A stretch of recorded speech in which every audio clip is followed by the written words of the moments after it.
Nagwawalis ako. Hindi, may vacuum kami kaso hindi uso dito yung ano. Yung walis tambo. Yan, alis sila magtatay. Papastol niyo yung aso. Malamig kaya dito pero tingnan yung suot ko. Naka-short. Pakita ko sa inyo sa labas. Bye. Eh? Bye, Minnie. Bye.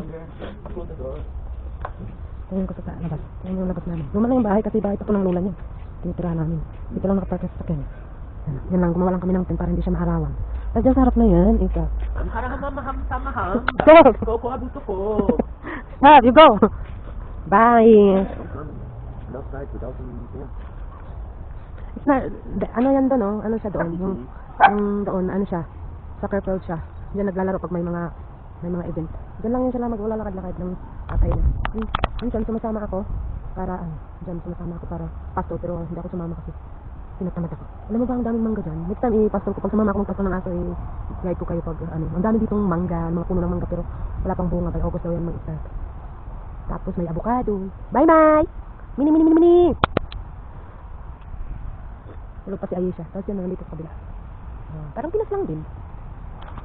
Totoo po today. Ready. Yan lang. Ganyan lang ang pakikit namin. Tingnan mo, ang ganda ng weather. Oh. Yan. Ang ganda.